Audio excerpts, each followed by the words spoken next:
Morning. Good morning. I did say that right. I'm all over the place today. I hope everybody's having a great day today. My name's Theresa Lee. I'm the owner and artisan at NTS Design Co. And I go live every Wednesday morning on the Dixie Belle YouTube page. So, welcome. This is my second time hanging out here with you guys. I hope everyone enjoys what I'm about to show you guys. So, I'm going to break it back simple and we are going to start to finish this piece of furniture. Not all today, but we will start how to prep the piece of furniture for paint. I get a lot of questions about that, and I thought that this would be a great tutorial and very useful for those out there that do have questions on how to prep your piece for chalk mineral paint. So, what I have behind me is this adorable little lane chest, and we're going to clean it and then we're going to prime it today. So that's probably all about we'll have time for today. And then that'll give you guys a good baseline of how to get your piece started. And so what I like to do is I have an older paintbrush that I don't use for paint because it's pretty rough feeling, but it's great for using primer on it. So I just use, a little, this is just a Dixie Belle Mini. It's my very first Mini that I ever had. So it's got like lots of miles on it. Okay, I use the Dixie Belle White Lightning. I put it in an old spray bottle and I put a scoop of it in and I rinse it or put some water in it to make sure. You can use it in a bucket. I prefer mine in a spray bottle just because it's a lot easier and it's easier for me to contain. What you'll need for that is some paper towels, and then you're going to want to rinse that off. So you want to have a bottle with some clear water to get off your White Lightning. White Lightning is a TSP cleanser. What it does is it deglosses. This has a very nice shine to it. It's really old piece of furniture, but it has, crud and just gross stuff all over it. But the good thing is it's going to take off some of that factory finish that is on here to make it easier for your paint to adhere to that piece. So as you're cleaning it off, it is deglossing that and getting rid of all of the contaminants that are on your furniture, some old English. Lord knows what people cleaned with this furniture. It's been sitting around, it's got dust and all the other things on there. So you do not want to just start painting your piece of furniture because your paint needs a good baseline for it to stick. And it's not going to just stick to this. It won't pass the scratch test. It may for a little while. Hey, Cynthia from North Carolina. I'm in North Carolina too. I'm in Raleigh. So we're going to do that. And then we're going to prime this piece with Boss, which is a blocks odors, stains, stops bleed through. And what bleed through is when the tannins in your wood come up. Now, as I'm cleaning this piece of furniture, it'll come clean. You'll get the dirt off it, everything like that. And sometimes when you are cleaning, even after you've cleaned it once or twice, you'll still be able to pull off what looks like orange. Those are tannins. That is the natural tannins that are in your wood, which is called bleed through. Now, I am going to be painting this in light colors. So if you're going to be painting it in dark, it really doesn't matter. But since I will be using very light colors, I will be painting this entire piece in Sawmill. And then I'm going to shade it in Putty. So these are the two colors that I'm going to be using. And then I'm going to remove this hardware right here. And I'm going to be adding some really beautiful drops that are going to sit on her. So she's going to look absolutely, you couldn't see. She's going to look really fabulous. So that's the color palette that I'm going with her. I'm not going to do the top because it's holding all my stuff, but I will do the front just so you guys get an idea on how to get this piece started. All right, so I'm going to move you guys over just a little bit and let's get started. So what I have here, I'm sitting on a little pad because I move my little pad around because my garage floor is kind of hard, so I don't want to do that on my tush. All right, so this, again, White Lightning. I'm just having it in an old bottle. We're going to give it a good shake. I'm going to make sure that it's on, and we are going to spray a liberal amount of this cleaner. I'm going to work in small areas first because it is my garage floor. I don't want it to get everywhere. You can take some paper towels or you can take a scrub brush, whatever you want. I don't think this piece doesn't really need to be scrubbed. So it's not like an old barn find or anything like that. I just got it locally, and you're just going to give it a good wipe down. So you're just going to wipe. You're going to get in all these little nooks and crannies. This is where you could use your little scrub brush if you wanted to. Okay. And it's not that dirty. Okay. It's been in my shop for a while, but it isn't really dirty. Had this been like super orange or just really grimy, then you would want to come in and do a second or third or however clean. But I think I'm going to be able to get away with just the one, just depending on how this looks when I'm scrubbing it down. And with these lane chests, you need to remove your locking mechanism because you cannot sell them with that locking mechanism on there. It is not safe. A child can get stuck inside of there, just to let you know. You can write to the company and they will give you a new latch for free. Okay, so we are just wiping her down again over here. All right, wiping the fronts down. I'll get the sides and the back later. And again, she's not super dirty. So I'm going to take my clear water, because once you put your cleaner on, you want to rinse it off. You never want to leave that residue, because it will not, it's not good to be underneath your paint. Okay, so we're going to spray it. And how I like to think about this is like, you're going to spray enough on here to like really, really rinse her. So I'm going to add more water than I did cleanser, because I really want to make sure that's off.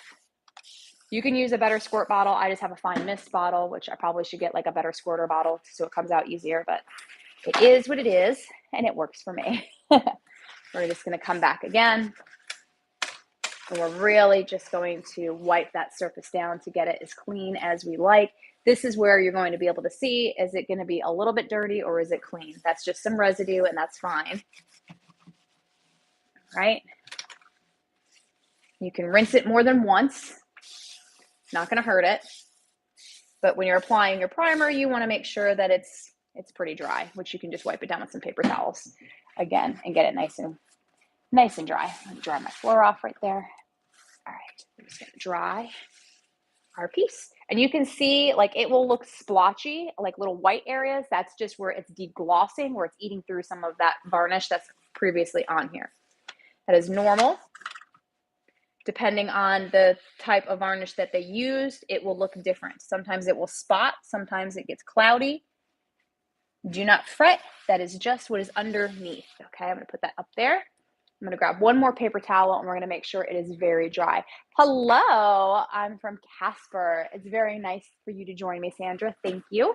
I appreciate you taking the time and hanging out with me today. I know you guys are all super busy. All right, so now we're just gonna dry her off, and she is good to go. Like I said, we're just gonna be focusing on the front today. All right, so now let's talk our boss. So you're gonna turn your boss over, all right, and you're gonna wanna give it a really good shake. You can stir it, you can shake it however you want. You wanna make sure that all the properties of your primer is mixed in there very good. If you just open it and use the top, you're not getting everything, and you may not get good adhesion or what you're looking for to block those stains. Okay. All right. So now that we've given that a good shake, I'm going to undo my little container. And I like to mist my paintbrushes before I paint, regardless if I'm priming or whatever I'm doing, because I like to work that water in. What that allows is my product is going to be able to slide off my brush a lot quicker or easier. And whatever may have been left in my paintbrush, I'm taking that opportunity to get it out, because it is in my shop. Sometimes things fall on top of stuff. Like I did not hang these up like a good brush mommy, like I usually do. It was laying on a table. So I just want to make sure that that's really worked in and that my brush is pretty good. All right, so that's where we're going to start. And then again, we're going to be using Boss, which is Slick Stick is for slicker surfaces, and Boss is for bleed through or stain blocking or whatever you want. I prime every piece of my furniture that I paint. I sell all my furniture, so I like to prime it to give me that extra bit of insurance. Okay? And we're just going to dip in, and we're just going to start. And I like to paint it on pretty thin because it is a little runnier. And it doesn't have to be perfect. You're just going to get it on. I work in both directions. And why I like to do that is because I am spreading out that product. So it doesn't matter how you get it on there. Your finishing strokes are always going to be your most important strokes. So if you get it on there all willy-nilly, don't worry, it's okay. And remember that we're not looking for coverage. We're going to do 2 coats of this, okay? Sometimes 3, just depending. This is just our first coat. And so it's going to look hodgepodge. It's not going to be perfect, but that's okay. All right. A lot of mistakes that I hear is people put this on too thick and it runs. Okay. Or you get your streaks. However, just put it on really thin. You can put more on. It's easier to add more than it is to try to sand off when you get a mess. Okay.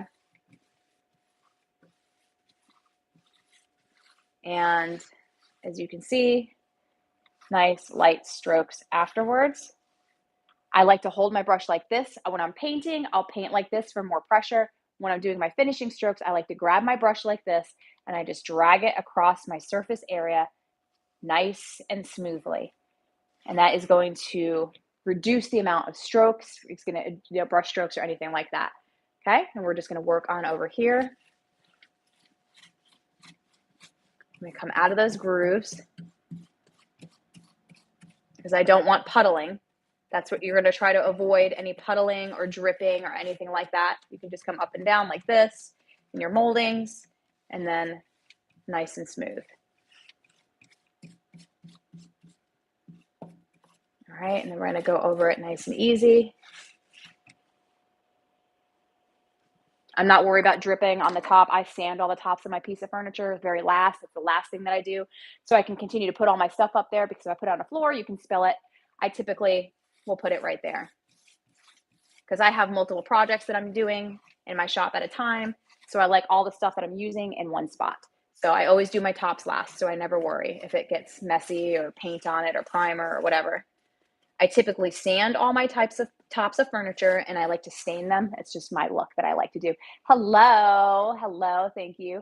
I joined a bit late, so do I have missed? What are you choosing not to sand before priming? I cleaned it, and it didn't need to be scuff sanded, so it was good. I only scuff sand it if it's a very sheen surface. This is just, it's fine. And we're using Boss as a primer. I will be adding 2 coats of primer. If I chose not to use a primer, I would scuff sand. From Central California. Nice. I bet it's beautiful. Well, are you guys still have rain there? You've been getting a lot of, I don't know where in California, but I know it's been raining a lot there. If you're getting rain, hopefully it stopped. If you're not, I hope you're enjoying the sunshine. I'm going to be removing this hardware, so I'm not really worried about that right now. I should have done that beforehand, but I didn't, so it's okay. We're just rolling with it. Okay, maybe I'll do that next. I'll do this bottom part, and then we'll take off that hardware. And then, again, we're just going to come in here. We're going to spread out this product. You don't want it really thick and drippy. You want it thinner, which is why you can see through it. You can add 2 to 3 coats. Less is more. All right, we're just grabbing these little edges. You can dab your brush. Hopefully you guys can see. You can like stipple your brush over here. All right. By the time I'm done doing this, I'll probably be able to do a second coat and show you the second coat coverage that I'm looking for on this piece. All right, let's move you this way.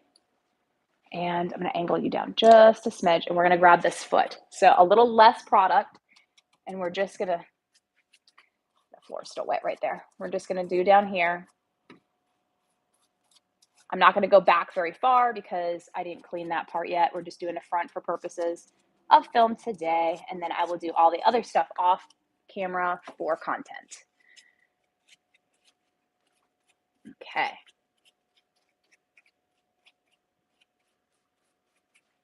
All right, we're just going to grab about to there. Get all up in these little nooks and crannies. And you'll be able to tell right through if you're going to need more than 1 coat. Because it will start to bleed. So let me pull this stuff off, and let's get this hardware off, and then I can show you a next step. So we'll angle you guys back up just a little bit more. We're going to put our primer down. And I chose Boss because, like I said, I will be using lighter colors. We'll be using Sawmill Gravy, and then I'll be shading it in putty. And then we'll be adding this beautiful hardware. And I am going to be removing the hardware that's on here. So give me just a second to clear off my little area. And this chest is in pristine condition. I'm so excited, which is why I purchased it in the first place, because less work is easier for me. So we're going to press this button in. I'm going to remove, here, let me angle you guys up, because with Lane Furniture, they all have, it's Patty. What a beautiful piece. Hey, Patty, how are you, honey? All right, so it still has all the stickers on this, right? This piece is in like pristine, stinking condition. Okay, so we're gonna take the knobs off the back. It's just a flathead screwdriver because I don't like them. I have to change everything. I can't keep anything the same. And I'll probably save them because they are pretty. I might use them on another project sometime later. All right, so now, right, it's not coming off, but the centerpiece is off, which is okay. So what I'll do is I'll take my screwdriver, pop it through the hole in the back, and me grab a hammer. Hold on one second, guys. Sorry. I didn't think I was going to need a hammer today, but I do. All right. So I'm just going to grab my handy dandy hammer. Not anything special. I have my screwdriver in here, and I'm just going to, and that's it. 2 whacks and it's out. And just like that, if you want to reuse it for something else later, you still have your hardware. I always screw the back in, because if not, you're going to lose it. And then you're going to be like, where did that piece of hardware go? Right? We're going to slide on over to this side. The inside, when you are working on these lane chests, do not add anything to it. It is cedar. You can use soap and water to clean it. That is it. Do not put any chemicals in this thing at all, or you will ruin the properties of that cedar. Okay, I'm going to take my screwdriver again. I'm going to stick it right in the back. Okay, I'm going to take my hammer. And out it goes. Come on, now it's stuck. Give me back my screwdriver. All right. There's that. And then there's a little bit of dust right here. We'll just wipe that off before we add our primer, because you don't want it to stick to anything yucky. Okay, so now here's the important part. Before I get too far, I need to do this. We're going to put our hardware back in so I can use this at a later date if I choose to. I'm going to leave all the stickers that are in there. That adds value to my piece, because it is original from, when was this guy made? Does it even have a date on it? Usually they have dates on it. It is number 4,855. It was made in Virginia, November 13th, 1927. In 1927. And the stickers are still on it. So what does that tell me? It is in fabulous condition, right? So now we're going to take this locking mechanism off. I could take this off, or I could glue it, but you want to always make sure that you take off your locking mechanism, because you cannot sell these at all. It is against the law. You cannot sell them, because someone can get trapped inside, okay? So you have to remove your locking mechanism. And the easiest way to do that, I bring you in, drop all my things because I'm a klutz. All right, is to come in here, my flathead screwdriver. Let me stand up. Hopefully you guys can see. All right, so we're just going to come right here with my screwdriver. That may be too big. I might have to get a smaller one. Let me grab a smaller one. Hold on one more second, guys. All right. Hopefully this one is tiny enough to get in there. This one will be. Okay. So we're just going to grab a small flathead screwdriver to come in here. And we are just going to unscrew. Why aren't you going in there? All right, I may need a tinier one. If I can't get it, I'll get a different screwdriver off camera that is thinner. Yeah, this one is not letting me do what I want it to do. I don't have, this part isn't thin enough to get in there. I have one more, that one's thicker. Okay, I'll have to come off camera and do that later. Or you can always grab a putty knife if it wants to be persnickety, which it is. All right. Putty knives are great. They're very thin. Older hardware is not the same as your newer screwdrivers. So either way, that's fine. But you have to take that off. I'll have to get a different screwdriver later, and I don't want to waste you guys' time today hanging out with me trying to figure out how to get a piece of hardware off. Okay, so I'm going to lower this top back on. And see, that's why it needs to be changed, because if somebody's in here, they can't get out. Okay? Super safety hazard. So, FYI, for any of those that want to know that tidbit of information. Let's go back to priming. All right, so now we're going to prime. I'm going to put you back up here. And I am going to go right over this. That does not matter to me. And I'm going to go right over our hardware hole. Go over our molding. Get all up in the top area. And then nice, long, gentle strokes. Okay? I'm only adding about that much. If you can see, it's not a whole lot. Less is more. You can come up in here. I will paint the lip, but that's as far as I'm gonna go. Definitely no Big Mama's butter, no nothing on the inside, just soap and water on your lane cedar chests, or any cedar chest. It doesn't have to just specifically be a lane.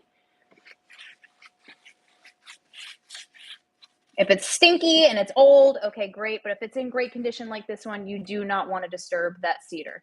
The cedar is what protects your piece, whatever you're putting in there, your blankets and all that other stuff. So just painting that lip. Okay, nice and easy. Come back under, make sure our whole lip is painted.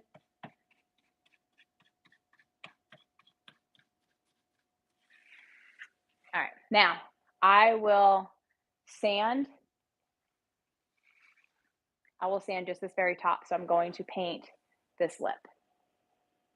Okay, and so I don't care if I get it on the top because I'm going to sand it. I get a lot of grief about that. Oh my God, you just went over top of it. It's okay, calm down. I'm going to sand it. My sander will eat all of it off. It's not a big deal. Okay, so we're just going to come right on ahead and go that way with it. And then we're going to come, again, not a lot of product, very little product. We're going to come on over here.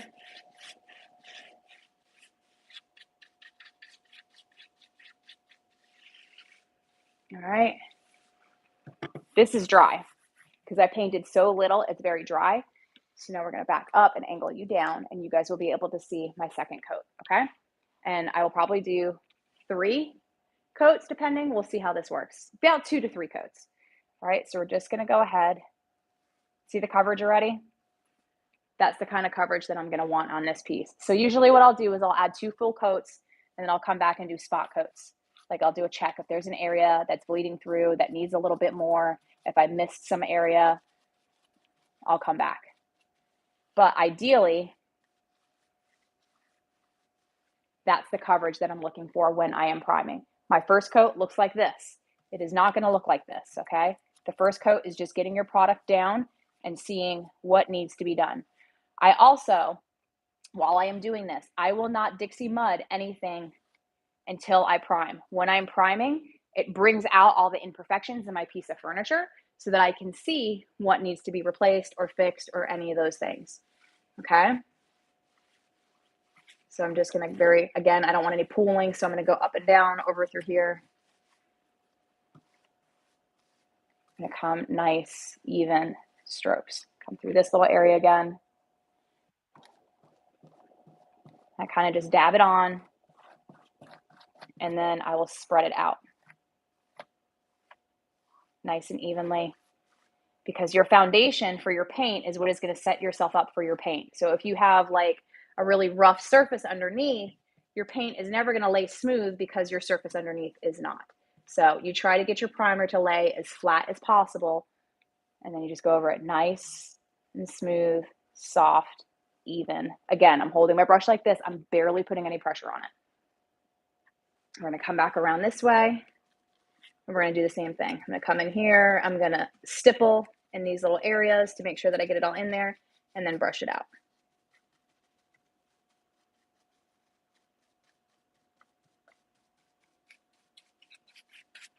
All right, and then we're just going to add some more product.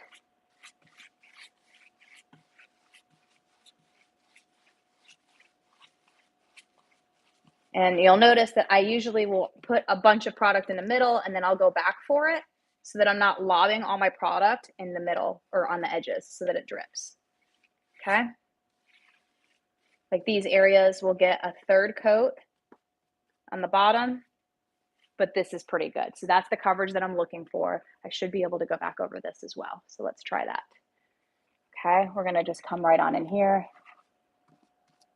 And I will not do anything else to this project until later on this evening. I want to make sure that my boss has plenty of time to set up and dry and do what it needs to do. It is all water-based products. So if I just come right back over this in an hour and I feel like it's dry, it may be dry to the touch, but I'm going to reactivate my boss and it's not going to do what it needs to do. You need to make sure that it is fully cured. So later on this evening or tomorrow morning, even better.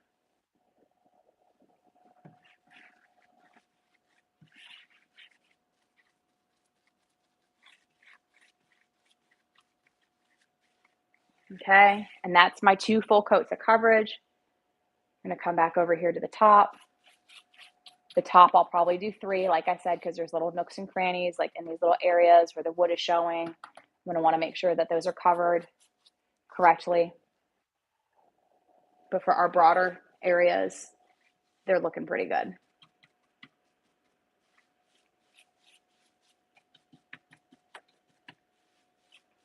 All right, and I'll just kind of dab in and then smooth it out. You want to get in all those little cracks and let the primer do its job. Get this edge and then one nice long stroke. Okay, now let's get this foot and not dip my leg in the primer. We're going to get the feet. I only did the one side, but we'll just do this one. Okay, and we're going to paint. Now, if there were any chips or anything like that, I would fill those with Dixie mud and I would be able to see that while I am doing the primer. Sometimes it's easier to see it when it's primed. That's how I prefer to do it, so that I can see all my little areas. They kind of just pop out like crazy. Okay, I'm just gonna come upwards, get that little area, wipe off that floor. I have a lot of paint on my floor, but I try to at least minimize the amount that I'm dumping on it. Okay. I'll prime the whole bottom later, but just for TV purposes, that is how I want it to look. Okay. So let me close this. Pop you guys back up so you guys can see the full project. And so there she is. She's fully primed, right? I didn't do this leg, but that's okay. So this is the idea. Now this will just dry. I will not touch this until this evening, or better yet, even tomorrow morning, depending on how rushed you are. But I would at least give it ample amount of time for that to cure up so that you can not reactivate it when you are painting it, because that's terrible and you'll be able to see through it. It just won't be a recipe for disaster. So if you guys have any questions, you just drop them in the comment section and I will be sure to answer them. I really appreciate you guys hanging out with me today. Again, we cleaned this piece in White Lightning, and then we applied the Dixie Belle Paint Company Boss on top of it. And then we will be painting. You guys can stay tuned for that. We will be painting it in Somnol Gravy and we will be shadowing in putty. So thank you so much. I hope everybody has a wonderful day. Enjoy your Wednesday, whatever it is that you're doing, and we will catch you guys next week at the same time. Thank you so much. Have a wonderful day.